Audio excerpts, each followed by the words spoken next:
आज की बुक है टॉपर बनने का आसान तरीका पार्ट 2।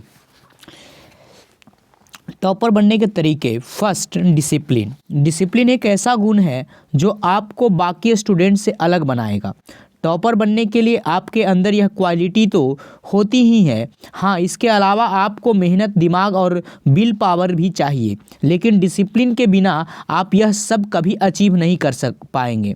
डिसिप्लिन के लिए आपके अंदर डेडिकेशन होना चाहिए कि अगर एक बार कुछ ठान लिया तो ठान लिया, उसके बाद रास्ते में कितनी ही मुश्किलें क्यों ना आ जाए, आपको रुकना नहीं है। डिसिप्लिन आपके गोल तक पहुंचने की चाबी है। इसके लिए आप ऐसा कर सकते हैं कि आप अपने आप को बहुत मैनेज रखें। एक टाइम टेबल बनाकर पढ़ाई करें। आप अपनी सोने व खाने पीने की आदतों के हिसाब से उस टाइम टेबल को इधर उधर कर सकते हैं, लेकिन एक बार कुछ ठान लिया तो उसका ईमानदारी से पालन करिए। आप अपने स्टडी रूम या फिर जहाँ भी पढ़ाई करते हैं वहाँ भी साफ़ सफाई खुद कीजिए, जिससे आप बाद में यह न कहें कि मम्मी मेरी इंग्लिश की किताब तो यहाँ रखी थी, अब मिल नहीं रही। तो उस चीज़ को खुद ही ऑर्गेनाइज्ड की रखिए। जब आपको फ्री टाइम मिले तो सिर्फ एंटरटेनमेंट, फ़ोन, टीवी इन सब की तरफ ही न जाएं, बल्कि यह भी सोचें कि आपको ज़िंदगी में आगे क्या करना है, और यह कोई वर्डन नहीं है। अगर आप सही तरह से सोचते हैं और प्लान करते हैं तो आपको अपना गोल अचीव करना भी बहुत सेटिस्फाइंग लगेगा और आपको उसमें मज़ा आने लगेगा। टाइम को बिल्कुल भी वेस्ट ना करें। इनफैक्ट जो टाइम टेबल आपने बनाया है उसमें से भी देखिए कि अगर आप अपने फ्री टाइम में से कुछ टाइम पढ़ाई पर यूटिलाइज कर सकें तो वो ज़्यादा बेहतर होगा। आज के काम को आज ही पूरा करें। यह डिसिप्लिन में रहने का सबसे बेसिक रूल है। आज का काम कल पर, कल का परसों पर टाल के आपका सारा डिसिप्लिन बिगड़ जाएगा। फॉलो और लास्ट में पढ़ाई का बहुत ज़्यादा बर्डन हो जाएगा। डिसिप्लिन का असली मतलब है कि अपनी अच्छी बुरी सभी आदतों को एनालाइज करना और टाइम के अकॉर्डिंग अपनी आदत को ढालना। पढ़ाई ही नहीं, अपनी लाइफ में भी किसी भी गोल को अचीव करने के लिए मोटिवेट हो जाएं। वो कहते हैं ना कि मुश्किल वक्त आईने की तरह होता है, हमारी क्षमताओं का आभास कराता है। अगर हम आईना नहीं देखेंगे तो हम भूल जाएंगे कि हम में कोई कमी भी है। Time management. इस बात में कोई शक नहीं कि किसी भी तरीके की सक्सेस पाने के लिए आपको अपने टाइम को मैनेज करना आना चाहिए। हर इंसान के काम अलग अलग होते हैं, उनके तरीके अलग अलग होते हैं, उनके टाइम को बचाने की वजह अलग अलग होती है, लेकिन टाइम तो सबके पास सेम ही होता है। हर किसी के पास 24 घंटे ही होते हैं। बस तरीके के ऊपर डिपेंड करता है कि लोग उसी टाइम को लिमिट के साथ टॉप कर जाते हैं और कई पास भी नहीं हो पाते हैं। अगर आप अपने आप को टॉपर्स में देखना चाहते हो तो आपको टाइम मैनेजमेंट सीखना बहुत ही ज़रूरी है। टाइम मैनेजमेंट का मीनिंग सिर्फ इतना ही है कि जितना टाइम आपके पास अवेलेबल है आप उसमें कितना प्रोडक्टिव काम करते हैं। आजकल कंपटीशन इतना ज़्यादा है कि हमारे लिए हमेशा समय की कमी, स्कूल के अलावा ट्यूशन कोचिंग के बाद अपने सेल्फ स्टडी के लिए टाइम निकालना बहुत ही मुश्किल हो जाता है। अगर आप कोई कॉम्पिटिटिव एग्ज़ाम देते हैं तो आपके लिए टाइम का इम्पोर्टेंट और भी बढ़ जाता है, क्योंकि आपके पास तैयारी के लिए लिमिटेड टाइम होता है। पूरे देश से हज़ारों लाखों बच्चों इस एग्ज़ाम की प्रिपरेशंस कर रहे होते हैं और एग्ज़ाम में लिमिटेड टाइम मिलता है, इसलिए आपको उस समय के साथ इस कंपटीशन को भी हैंडल करना पड़ता है। टाइम मैनेजमेंट एक ऐसा आर्ट है जो आपको अपनी ज़िंदगी में बैलेंस बनाने में हेल्प करेगा। और कहते हैं ना कि जिस इंसान ने समय की कीमत को पहचान लिया वो ज़िंदगी में कभी किसी से भी मात नहीं खा सकता। अगर आपके हाथ से पैसा चला गया तो वो वापस आ सकता है, लेकिन समय ऐसी चीज़ है जो एक बार आपके हाथ से निकल गई तो दोबारा कभी लौट के नहीं आएगी। वो कहते हैं ना कि सफलता तो बस शब्द मात्र है, असली मज़ा तो काम का सब्र करने में आता है। टाइम की इम्पोर्टेंस समझने के लिए हम आपको एक कहानी सुनाते हैं। एक गांव में एक राजा और एक बहुत आलसी आदमी हरिया बहुत अच्छे दोस्त थे। हरिया कभी कोई भी काम नहीं करता था। एक दिन राजा ने उससे पूछा कि तुम कोई काम क्यों नहीं करते हो। हरिया ने कहा, मुझे कोई काम ही नहीं देता, वैसे भी मुझे बस पैसा चाहिए, वो भी ऐसे जिससे कोई मेहनत न लगे। राजा ने उसे कहा, अच्छा ठीक है, कल सुबह तुम मेरे महल में आना और सूरज ढलने तक जितना धन इकट्ठा कर सकते हो उतना इकट्ठा करके ले जाना। हरिया बहुत खुश होता है। घर जाकर जब अपनी पत्नी को यह बात बताता है तो उसकी पत्नी भी बहुत खुश होती है। कहती है कि खूब सारा धन, सिक्के और गहने बटोर के लाना। अगले दिन सुबह हरिया की पत्नी उसे जल्दी उठा देती है, लेकिन वो देर तक सोता रहता है। यह कह के कि सूरज ढलने में अभी पूरा दिन बाकी है, वो दोपहर तक सोता रहता है और जब उठता है तो महल की तरफ चल देता है। जब वो चलने लगता है तो उसे बहुत तेज धूप लगती है, तो वह सोचता है कि एक पेड़ के नीचे बैठ के थोड़ा आराम कर लूं। थोड़ा देर बाद वो उठ के चलने लगता है तो देखता है कि एक जादूगर जादू दिखा रहा है। वो वहाँ उसे देखने रुक जाता है। जब वो महल के दरवाजे तक पहुँचता है तो सूरज ढल चुका होता है और महल के दरवाजे बंद हो चुके होते हैं। इसलिए उसने बिना मेहनत के अमीर बनने का सुनहरा मौका गवा दिया, लेकिन फिर भी उसे टाइम की कद्र नहीं आई। टाइम मैनेज कैसे करें? समय प्रबंधन के लिए आपको किसी खास कोर्स, क्लासेस या तकनीकी की ज़रूरत नहीं है। आपको बस अपने गोल के अकॉर्डिंग अपनी प्रायोरिटीज को डिसाइड करना है और आपको यह देखना होगा कि कौन सा वो काम है जो आपके अपने गोल की तरफ आगे बढ़ा रहा है। आपको अपने टाइम को खुद मैनेज करना होगा और यह पहचानना होगा कि आपका टाइम कहाँ कहाँ वेस्ट हो रहा है और कौन कौन सा टाइम आप अपने गोल की तरफ जाने में लगा सकते हैं।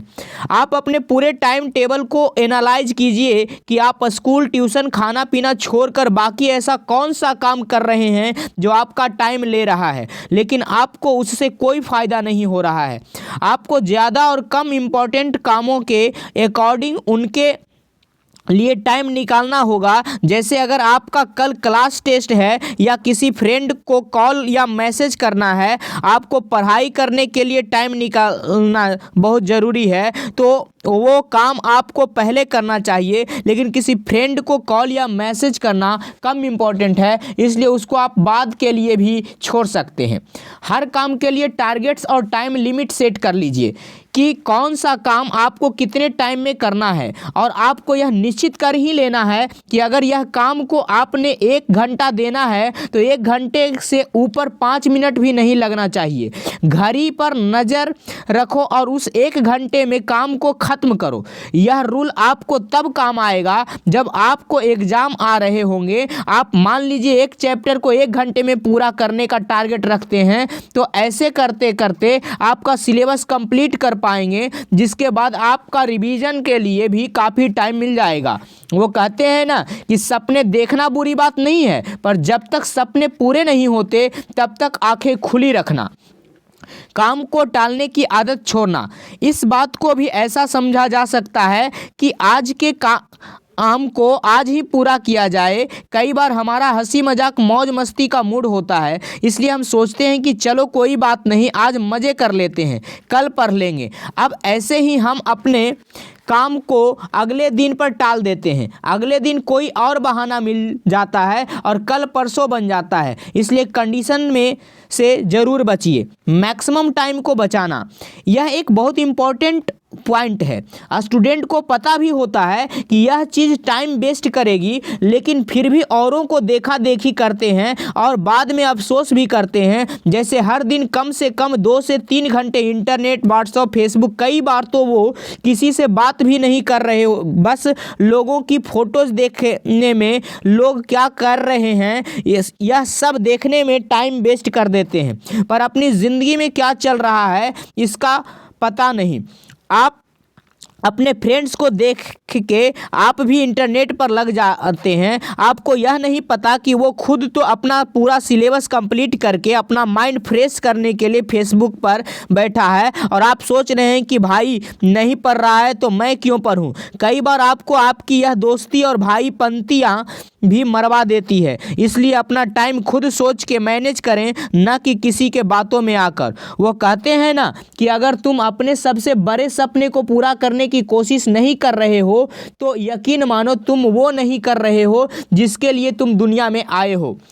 स्टार्टिंग से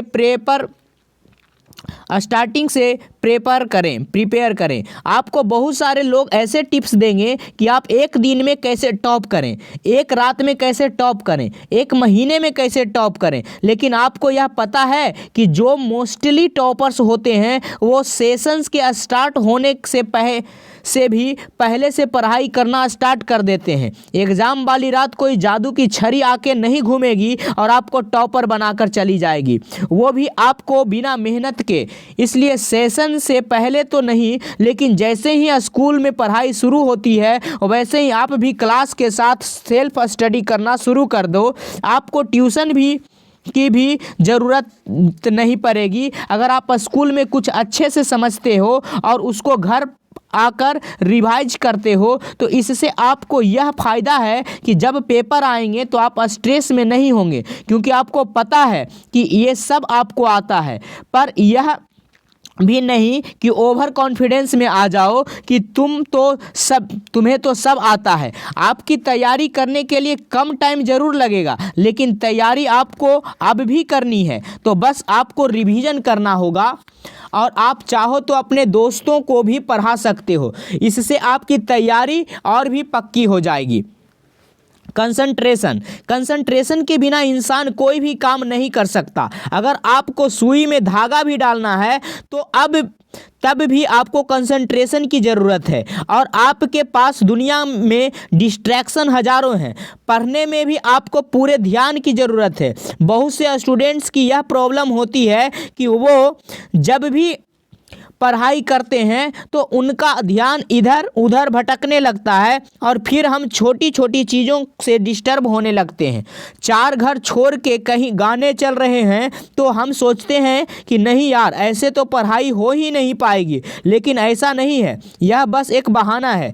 गौतम बुद्धा और कई बाकी विद्वान झरनों के पास ध्यान लगाते थे और आपके पड़ोस में बज रहे गाने की आवाज़ उस झरने की आवाज़ से कम होगी। अगर एक बार आप किसी चीज़ पर ध्यान देना शुरू कर देते हो तो मेरे हिसाब से आपके आसपास ढोल नगाड़े भी बजा दिए जाएं तो आप उससे डिस्टर्ब नहीं होंगे, क्योंकि आपने ठान लिया है कि उस काम को करना है। अपनी कंसंट्रेशन बढ़ाने के लिए आप मेडिटेशन करना ट्राई कर सकते हैं। सुबह उठ के कम से कम 2 मिनट कीजिए और आपको फ़र्क दिखने लगे जाएगा। हालांकि यह करना भी काफ़ी मुश्किल है, लेकिन अगर आपने यह अपना लिया तो आपकी लाइफ बहुत फोकस्ड और पीसफुल रहेगी। आप अगर बिना ध्यान दिए 4 घंटे से पढ़ रहे हो और उसके बाद 4 घंटे और भी पढ़ लेते हो तो मैं आपकी गारंटी दे सकता हूँ कि आपको कुछ ना याद हुआ होगा, ना ही समझ आया होगा। क्योंकि बिना कंसंट्रेशन के पढ़ना उस बाल्टी को पानी में भरने जैसा है जिसमें पहले से छेद है। आप जितना भरेंगे वो बाहर निकलता जाएगा। बिना ध्यान के आप कितना भी पढ़ लीजिए, उससे आपका दिमाग में कुछ भी नहीं टिकेगा। यह टाइम स्टूडेंट के फ्यूचर बिल्डिंग के लिए बहुत ही इम्पोर्टेंट है। इसलिए इस टाइम पे कंसंट्रेशन और बहुत ज़्यादा सब्र से काम लेने की ज़रूरत होती है। टॉपर की कुछ आदतें, वे सब कुछ गूगल करते हैं। यह एक स्वचालित प्रतिक्रिया की तरह है। नया कॉन्सेप्ट बराबर अच्छे एप्लीकेशंस के लिए गूगल पर जाएं। केवल इसलिए मत सोचो क्योंकि आपका प्रोसेसर आपको एक पाठ्य पुस्तक और ब्लैक बोर्ड पर कुछ उदाहरण देता है जो आपको उस जानकारी तक सीमित रखता है। आपके पास अपनी उंगलियों पर एक विशाल मुफ्त खोज इंजन है, इसलिए उसका उपयोग करें। टॉपर को हमेशा कुछ न कुछ इच्छा रहती है। उनके दिमाग में बस यही रहता है कि यह भी पढ़ते वो भी पढ़ ले, जिससे कुछ भी बाकी न रह जाए। दूसरा, वे बार बार खुद को परखते हैं। अपने आप का परीक्षण करना आपके मस्तिष्क के नई सामग्री के कनेक्शन को मजबूत करता है और आप को इस बारे में तत्काल और स्पष्ट प्रतिक्रिया देता है कि आप कुछ जानते हैं या नहीं। निचला रेखा बार बार स्वयं परीक्षण करने से नई सामग्री में के दीर्घकालिक प्रतिधारणा में काफ़ी सुधार होता है। टॉपर्स हमेशा कुछ टाइम के बाद अपने आप को जज करते रहते हैं कि उन्होंने कितना पढ़ लिया है। वे कहते हैं ना कि पता लगा लेते हैं कि वो कितने पानी में हैं। वे बहुत सोते हैं।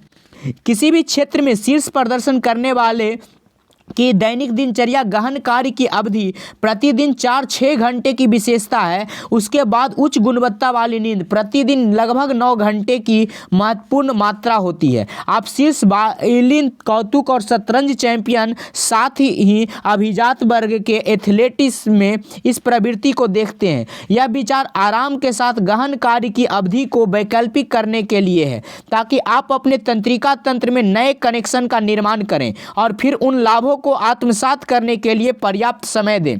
सवाल पूछकर खुद को व्यस्त रखते हैं। अगर मैं आपको बताऊं कि क्या होता है, थॉमस जेफरसन ने 1776 में स्वतंत्रता के विलंबन का मसौदा तैयार किया। आप कह सकते हैं हम यह दिलचस्प है, बाद में इसे याद करने की कोशिश करें, शायद एक नोट भी लिख दें। लेकिन अगर मैं आपसे कहूं थॉमस जेफरसन कौन था, क्या परिवर्तन होता है? आप अपनी याददाश्त की खोज शुरू करते हैं, पुराने लोगों की छवियों के माध्यम से बहते हैं जो पिता की स्थापना करते हैं, स्वतंत्रता की घोषणा के बारे में सोचते हैं। आप अपनी खुद की कथा के साथ आते हैं, तब महसूस करते हैं कि आपके पास अंतराल है जब वह फिर से चारों ओर था। और वह इतना महत्वपूर्ण क्यों था? आप शायद कुछ को अंतराल में भरने के लिए गूगल पर जा रहे हैं। उस प्रक्रिया के माध्यम से आपका सीखना आपके मस्तिष्क में आपके इतिहास के शिक्षक द्वारा आपके बारे में बताई गई बातों से कहीं अधिक गहराई में बैठ जाएगा। यह सवाल पूछने की शक्ति है। वे सीखते हैं। स्कूल काफ़ी कठिन है। टॉपर सीखते हैं। स्कूल काफ़ी कठिन है जिसमें आपको पढ़ाई और होमवर्क करना पड़ता है और उस फेसबुकिंग के शीर्ष पर आपको काम करना होगा।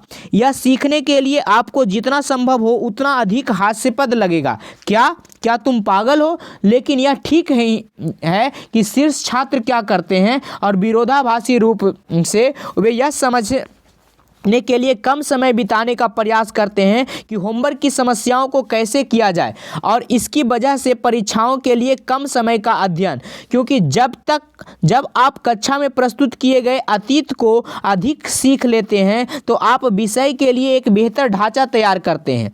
अब्राहम लिंकन के जीवन के बारे में कुछ विवरण याद करने की कोशिश करने के बारे में सोचें। आप गृह युद्ध की तारीखों को याद करने की कोशिश करते हैं या उन्होंने मुक्ति प्रस्तावना में क्या कहा। आप बार बार एक ही तथ्य का अध्ययन करते हैं लेकिन यह सिर्फ उबाऊ है, आप जल्दी ही भूल जाते हैं। लेकिन अगर आपको उनकी पूरी जिंदगी की कहानी पता हो तो क्या होगा? लिंकन के बारे में, लिंकन अवसाद के मुकाबले से कैसे पीड़ित थे और उनकी पत्नी के साथ उनके रिश्ते का सामना करना पड़ा। आप सीखना शुरू करते हैं कि यार इंसान था, क्या यह इंसान था, और आप उसके द्वारा की गई चीज़ों और उसके द्वारा किए गए संघर्षों से संबंधित होने लगते हैं। अब आपने अपने सिर में एक कहानी का निर्माण किया और अध्ययन बताते हैं कि मनुष्य कहानियों के माध्यम से सबसे अच्छा सीखते हैं। तो हाँ, यह अधिक जानकारी है, लेकिन आपका मस्तिष्क जानता है कि अब इसके साथ क्या करना है कि सभी यादृच्छिक तथ्य एक साथ जुड़े हुए हैं। अधिक सीखें लेकिन कम रटें। याद और यादृच्छिक तथ्यों को याद रखने के लिए संघर्ष करें। एक ऐसी स्टोरी है जो आपको बहुत मोटिवेट करेगी क्योंकि आप भी इससे काफ़ी हद तक रिलेट करेंगे कि आपके आदतें ही होती है जो आपको बड़ा या छोटा बनाती है। आपके माँ बाप ने आपको क्या परवरिश दी है वो सब आपके बर्ताव में झलक जाता है। अगर आप उसके साथ हैं जो आपके साथ रूड है तो यकीन मानिए आप उन इंसानों में से हैं जिसके सामने एक दिन पूरी दुनिया झुकेगी, क्योंकि जो खुद को दूसरे से नीचे समझता है वो इंसान बहुत बड़ा होता है।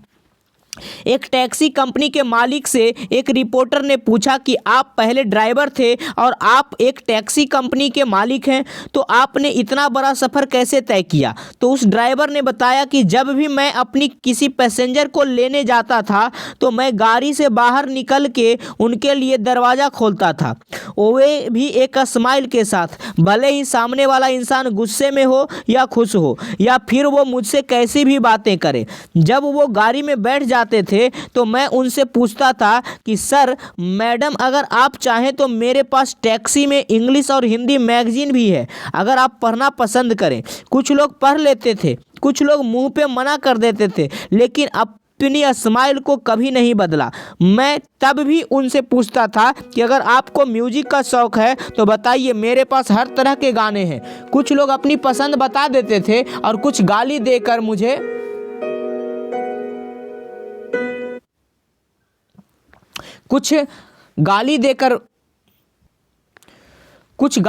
मुझे ही चुप करवा देते थे। लेकिन जब मैंने अपनी आदत नहीं बदली तो उन लोगों को मैं बहुत पसंद आने लगा। शायद उन लोगों की बिजी लाइफ में 10-15 मिनट की खुशी मेरी वजह से आ जाती थी, तो तब से वो लोग हमेशा टैक्सी बुक करते समय मेरी ही डिमांड करते थे। और ऐसे उन लोगों की डिमांड देखकर मैंने धीरे धीरे अपनी एक टैक्सी इंस्टॉलमेंट पर खरीदी।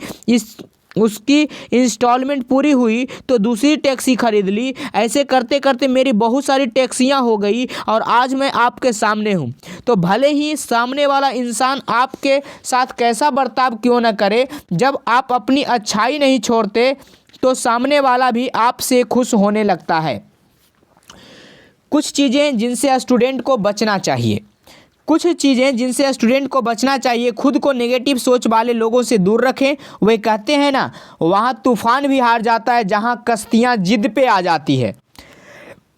किसी भी इंसान भले ही वो स्टूडेंट हो, टीचर हो, बॉस हो या फिर एम्प्लॉय ही क्यों ना हो, उनकी लाइफ में उनकी सोच का बहुत महत्व होता है। पॉजिटिव थिंकिंग से आपका सेल्फ कॉन्फिडेंस बढ़ता है। आप एक उम्मीद और डिटर्मिनेशंस के साथ किसी भी काम को करने में सफल होते हैं। और जब आप निगेटिव होते हैं तो आपको हर काम में बस परेशानियां और मुश्किलें ही नज़र आती है।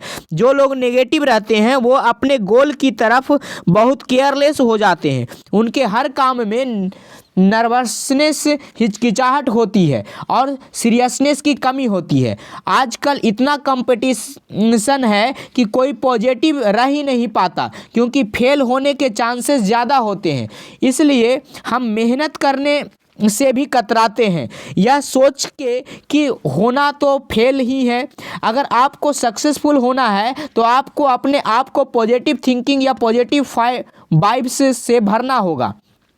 आपकी सोच की शक्ति से रिलेटेड आपका एक स्टोरी सुनाता हूँ। धीरू भाई अंबानी एक बार किसी अर्जेंट काम से गाड़ी में जा रहे थे। अचानक रास्ते में बहुत से तेज तूफान आने लगा और धूल उड़ने लगी। ड्राइवर ने उन्हें कहा कि तूफान बहुत तेज है, मैं गाड़ी रोक दूं? तो धीरू भाई ने कहा कि नहीं, गाड़ी चलाते रहो। कुछ देर बाद उनके ड्राइवर ने फिर बोला कि धूल बहुत उड़ रही है, कुछ दिखाई नहीं दे रहा है, गाड़ी रोक दूं? धीरू भाई ने फिर कहा, गाड़ी चलाते रहो। ड्राइवर ने देखा कि रास्ते में जितनी भी गाड़ियां थी सब तूफान की वजह से रुकी हुई थी। उसने एक बार फिर कहा कि सर, तूफान बहुत भयंकर है, और बाकी सब ने भी अपनी गाड़ियां साइड में खड़ी कर दी है। धीरू भाई ने कहा कि बार बार पूछो मत, बस गाड़ी चलाते रहो। आगे चलकर तूफान और भयंकर होता गया, लेकिन ड्राइवर ने गाड़ी नहीं रोकी। कुछ किलोमीटर आगे जाने के बाद मौसम बिल्कुल साफ हो गया और धूप निकल आई। धीरू भाई ने ड्राइवर से कहा कि अब तुम गाड़ी रोक सकते हो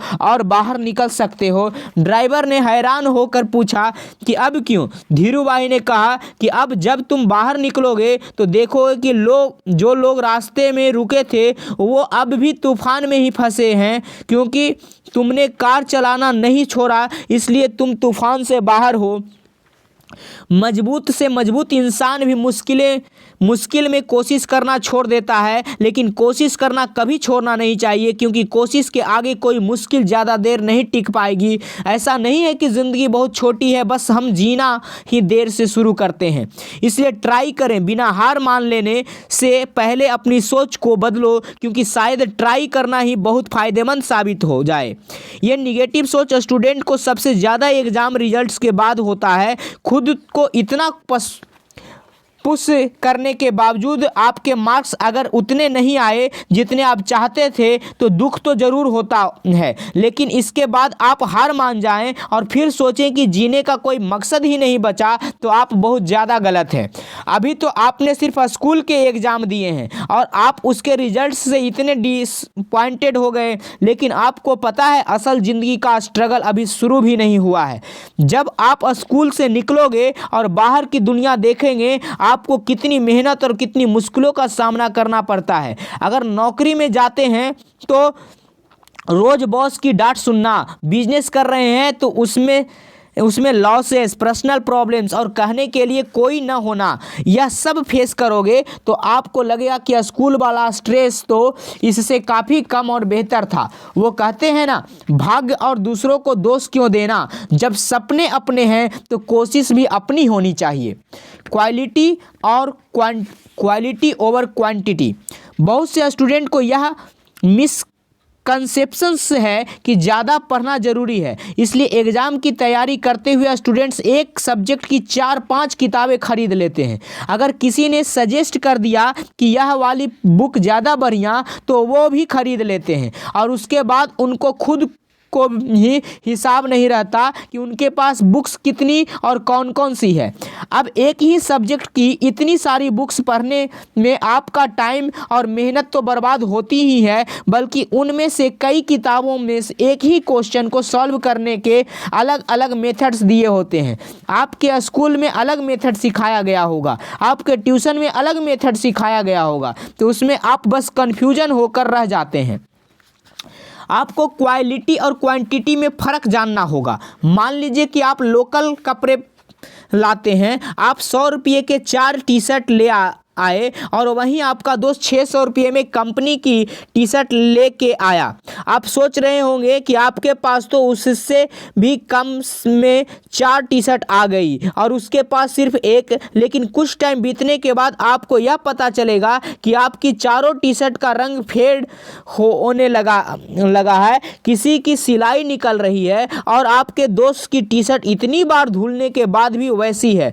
तो इसलिए आपको नंबर नहीं, क्वालिटी देखनी होगी। ज़्यादा किताबों से कुछ नहीं होगा जब तक आप कुछ क्वालिटी का नहीं पढ़ते जो आपके एग्ज़ाम में पास करेगा। वो कहते हैं ना कि मुसीबत इंसान को बिठाने नहीं उठाने आती है। एग्ज़ाम स्ट्रेस वो हैं जो टॉपर को भी होता है, जिसे सब कुछ आता है, और उसे भी जिसने पूरे साल कभी किताब तक नहीं खोली। हाँ, हालांकि किताब ना खोलने वाले को अंदर से पता होता है कि हम तो फेल होंगे। और वहीं दूसरी तरफ ऐसा स्टूडेंट जो सब तैयारी करके एग्ज़ाम के लिए बिल्कुल तैयार बैठा है, कई बार उसके लिए भी सिचुएशन कुछ ऐसी आ जाती है कि वो भी स्ट्रेस में आ जाता है। और यह फैक्ट है कि फ्री माइंड से एग्ज़ाम देने से ही अच्छे नंबर आते हैं, स्ट्रेस में रहने से नहीं। अब स्ट्रेस के अलग अलग कारण हो सकते हैं। कुछ को इस बात का स्ट्रेस है कि कुछ नहीं पढ़ा, कुछ को इस बात का कि सब पढ़ तो लिया पर कहीं कुछ छूट न गया हो। पर कई बार यह स्ट्रेस ऐसा होता है कि जिस पे आपका भी कोई जोर नहीं रहता। जैसे अगर आप एग्ज़ाम डेज में बीमार हो जाते हैं तो स्ट्रेस होना ज़रूरी है और इसका ब्लेम भी आप किसी और पर नहीं डाल सकते। कई बार वो स्टेज पढ़ाई से रिलेटेड भी नहीं होता और उसके लिए आप ही जिम्मेदार होते हैं। जैसे कि आपको सेंटर तक जाने का रास्ता नहीं पता और आप सीधा पेपर वाले दिन सेंटर पर जा रहे हैं और अब आपको वो मिल नहीं रहा है, इसलिए आप एग्ज़ाम के लिए लेट हो गए। अब इसमें तो आप ही की गलती है ना, तो इसलिए आप ऐसे चीज़ों के प्रति बहुत अवेयर रहें। After exam discussion. जैसे ही बच्चे एग्जाम हॉल से बाहर निकलते हैं उनकी पहली एक्टिविटी क्या होती है? आपस में क्वेश्चन पेपर को डिस्कशन करना, जो मेरी नज़र में सबसे यूजलेस काम है। चलो ठीक है, आप एग्ज़ाम देकर बाहर आए हो, आपने एक दूसरे से पूछ लिया कि तेरा पेपर कैसा हुआ, उसने कहा बढ़िया, तू बता। तो आप कहते हो बस सही था यार, एक क्वेश्चन छूट गया। पेपर का इतना डिस्कशन आपके लिए काफ़ी होता है, लेकिन फिर भी बच्चे पेपर का एक एक क्वेश्चन डिस्कशन करते हैं। तूने इसमें क्या लिखा, तूने इसमें क्या फार्मूला लगाया, अच्छा तेरा आंसर 0 आया या मेरा 1 आया। अभी आपको पता भी नहीं कि सही आपका है या उसका, लेकिन आप पहले से ही यह अंदर से मानना शुरू कर देते हैं कि मेरा ही गलत आया होगा। अब आप पूरा दिन इसी टेंशन में रहते हो कि यार मेरे तो 2 क्वेश्चन गलत हो गए, अब क्या होगा। लेकिन आपको यह नहीं पता कि पेपर आपका दोस्त नहीं, एग्जामिनर चेक करने वाला है। हो सकता है आपका आंसर सही हो, अब आप सोचते हो कि यार मूड ही खराब हो गया, यह पेपर खराब हो गया तो आगे कैसे होंगे, मेरी एवरेज खराब हो जाएगी और इस वजह से आपके आने वाले एग्जाम की तैयारी पर भी बुरा असर पड़ सकता है। इसलिए ऐसा भरोसा रखना बहुत ज़रूरी है कि अगर आपने अच्छे से तैयारी की होगी तो आपके आंसर क्यों गलत होगा। इसलिए उसके लिए बस रिजल्ट का वेट करें, पेपर के बारे में ज़्यादा चर्चा ना करें। और इवन अगर आपका क्वेश्चन गलत हो भी गया तो भी अगले पेपर की तैयारी पर फोकस करें। वो कहते हैं ना, अपने हौसले को मत बताओ कि आपकी मुसीबतें कितनी बड़ी है, अपनी मुसीबतों को बताओ कि आपके हौसले कितने बड़े हैं।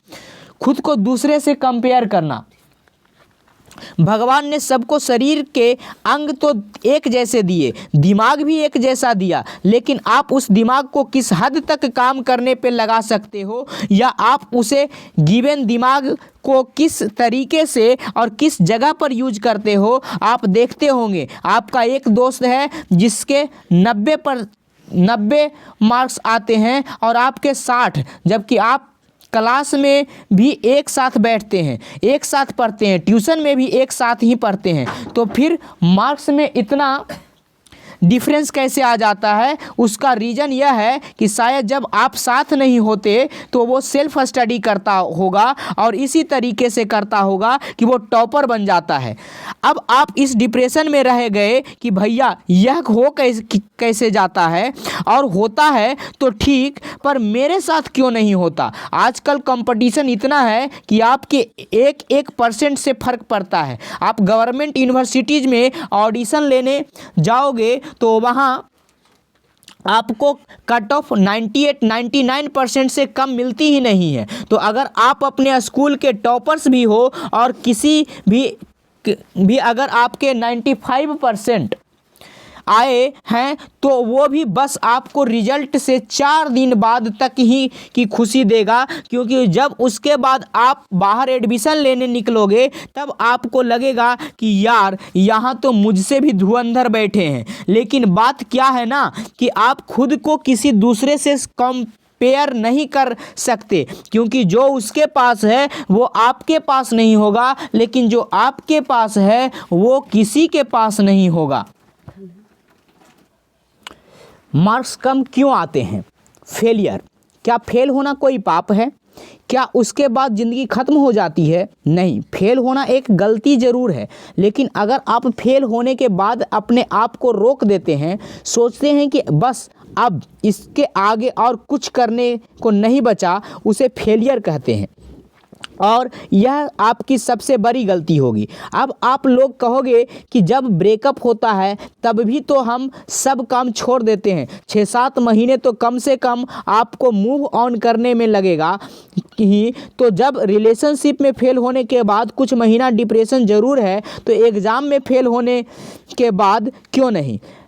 सबसे पहली चीज़, फेल आप खुद ही नहीं हो जाते, उसके लिए आप कुछ चीज़ें ऐसी चीज़ें करते हो जो आपको फेल होने के और पास लाती है, और आपको खुद को यह फीलिंग आ रही होती है कि अंदर से पता होता है कि मैं फेल हो सकता हूँ, मेरी इतनी तैयारी नहीं है कि मैं पास हो सकूं। आप एग्ज़ाम टाइम में फ़ोन यूज कर रहे हैं, गेम्स खेल रहे हैं, फ्रेंड के साथ घूम रहे हैं। हाँ, आपके मन में हल्का सा अफसोस भी है। आपको पता है कि आप फेल हो सकते हैं, लेकिन वो टाइम आपके लिए सबसे ज़्यादा इम्पोर्टेंट होता है। तो सबसे पहले अपने ऊपर ब्लेम लेना सीखिए कि जो भी हुआ वो आपकी लापरवाही की वजह से हुआ। आपके दोस्तों ने आपको पढ़ने से नहीं रोका, आपने उन्हें खुद को रोकने दिया। लेकिन जब आज वो पास हो गए और आप फेल,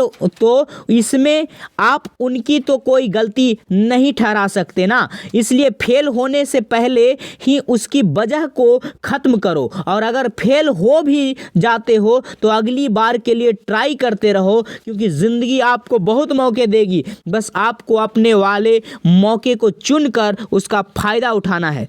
फेलियर का असली मतलब और पर्पस आपको सीखना है होता है।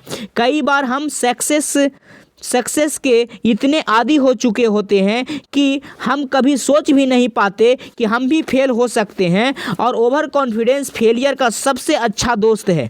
ज़्यादा ओवर कॉन्फिडेंस आया वहाँ फेलियर आना मेरे हिसाब से पक्का है। इसलिए भी ताकि आपको यह याद आ जाए कि आप पहले कैसे सक्सेसफुल हुए थे, आपने कितनी मेहनत की थी और कहाँ आपसे गलती हो गई।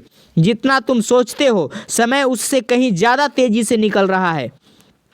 जीवन में असफलता की यह वजहें हैं जो आपको कहीं ना कहीं सफल होने से रोक रही है। गोल की कमी। सफलता की सीढ़ी चढ़ने का सबसे पहला कदम ही होता है अपना एक गोल, एक लक्ष्य तैयार करना। अगर आप अपनी लाइफ में वो पहला कदम ही नहीं लोगे तो अगली सीढ़ियां पर कैसे चढ़ पाओगे। आपका गोल ऐसा होना चाहिए जो आपको लगता हो कि यस, यह मैं कर सकता हूं। अगर मैं मेहनत कर लूं तो पोलाइटनेस की कमी, घमंड।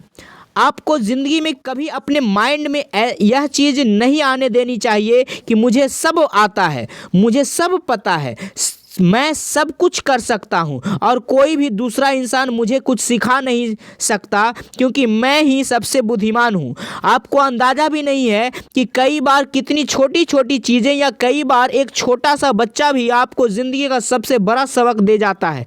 इसलिए अपने आप को ना तो किसी से ज़्यादा समझो और ना ही किसी से कम। खुद पर विश्वास ना करना। यह बात जिस किसी ने भी कही है बहुत खूब कही है, क्योंकि आपकी सफलता और आपकी असफलता सिर्फ एक इंसान के ऊपर निर्भर करती है और वो आप खुद हो। अगर आप खुद पर भरोसा रखते हो तो कुछ भी हो सकता है। अगर खुद पर भरोसा ना होता तो आज दशरथ मांझी अकेले पहाड़ खोदकर रास्ता न निकाल पाते।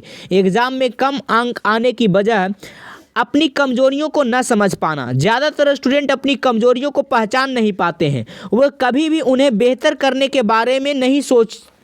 इसलिए आपको अपनी इन कमजोरियों पर ध्यान देना होगा। पहला, राइटिंग स्लो होना।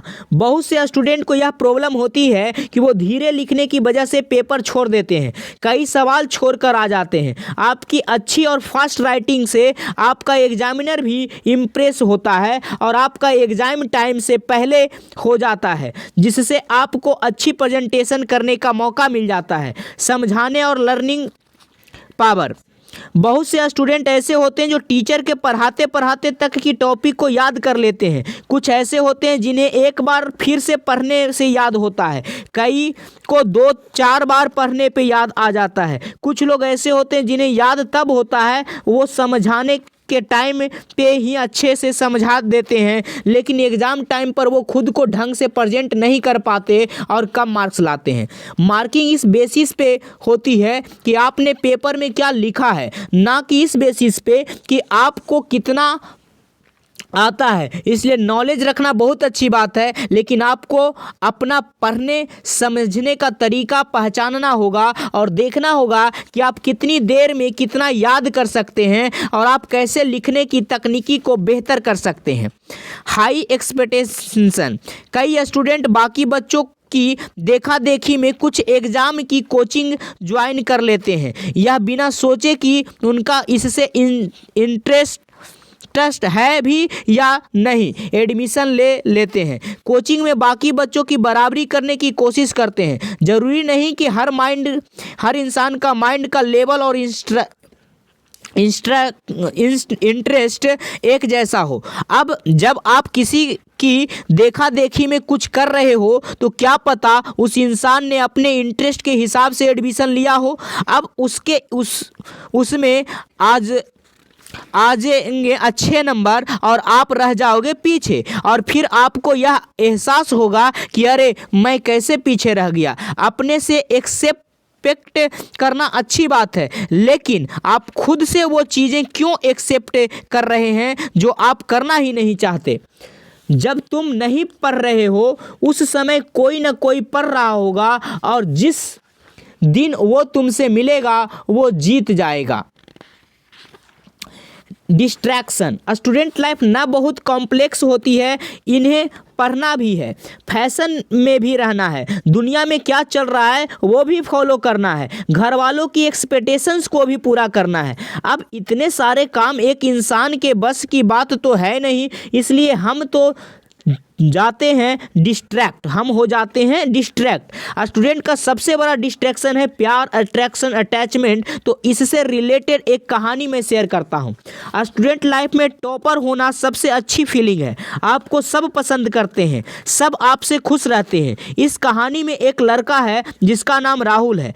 सब उसे पसंद करते थे, आखिर करे भी क्यों ना। वो क्लास का टॉपर था। उसके मम्मी पापा थोड़े ही स्ट्रिक्ट थे। वो चाहते थे कि राहुल का पूरा ध्यान पढ़ाई में रहे।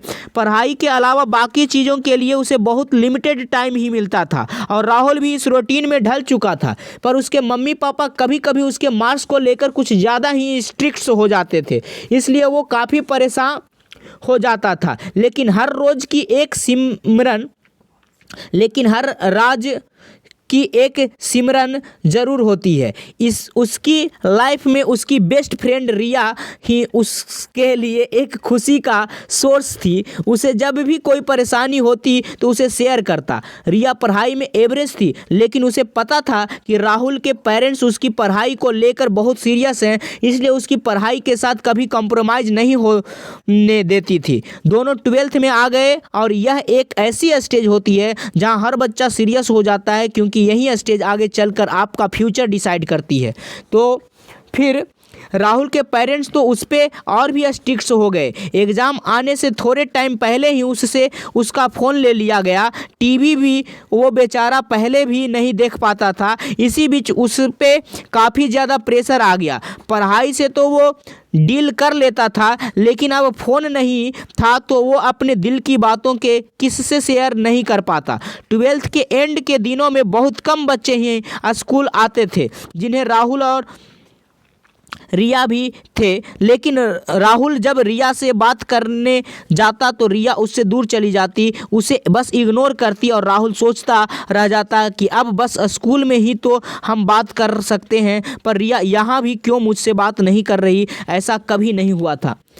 अब प्री बोर्ड भी आने वाले थे। बच्चों को उसकी टेंशन थी, लेकिन राहुल की टेंशन सबसे अलग थी। उसे यह टेंशन थी कि उसकी सबसे अच्छी दोस्त रिया उससे बात क्यों नहीं कर रही है। अब प्री बोर्ड का दिन आ गया। दोनों जाके डेस्क पर बैठे गए। राहुल बस रिया की तरफ देख ही रहा था कि अब वो ऑल द बेस्ट कहेगी, पर रिया ने उसकी तरफ नहीं देखा। बचपन से लेकर अब तक कभी ऐसा कोई एग्ज़ाम नहीं गया जिसमें उन्होंने एक दूसरे को विश ना किया हो। राहुल बहुत ही ज़्यादा डिस्टर्ब था। इस टेंशन में उसने पढ़ाई भी अच्छे से नहीं की थी। वो बस पेपर लेकर बैठा रहा और थोड़ी देर बाद अचानक उसके चेस्ट में पेन शुरू हो गया। वो उसे भी काफ़ी देर तक सहता रहा, लेकिन उसके बाद वो दर्द बर्दाश्त से बाहर हुआ और वो बेंच से नीचे गिर पड़ा। टीचर्स उसे उठा के ले जाते, उसके पेरेंट्स को भी बुलाते। जब उसके पेरेंट्स वहाँ पहुँचते तो डॉक्टर उन्हें बताते हैं कि आपका बेटा डिप्रेशन और एंजाइटी का शिकार है, जिसकी वजह से वो इमोशनली वीक हो गया था, इसलिए उसे पैनिक अटैक आ गया, और अगर वो अभी से इतना स्ट्रेस लेता रहा तो उसकी जान को भी खतरा हो सकता है। तब जाके उसके पेरेंट्स को समझ आया कि इतना प्रेशर देना दिमाग के लिए ठीक नहीं। राहुल ने इस साल फिर टॉप किया, लेकिन इस बार उसके 95 मार्क्स थे, पिछली बार से 3% कम, लेकिन इस बार उसके घर वाले बहुत खुश थे। टाइम टेबल बनाने का बेस्ट तरीका ये हम अगले पार्ट में देखेंगे। गुड लक, फिर मिलेंगे टॉपर बनने का आसान तरीका में।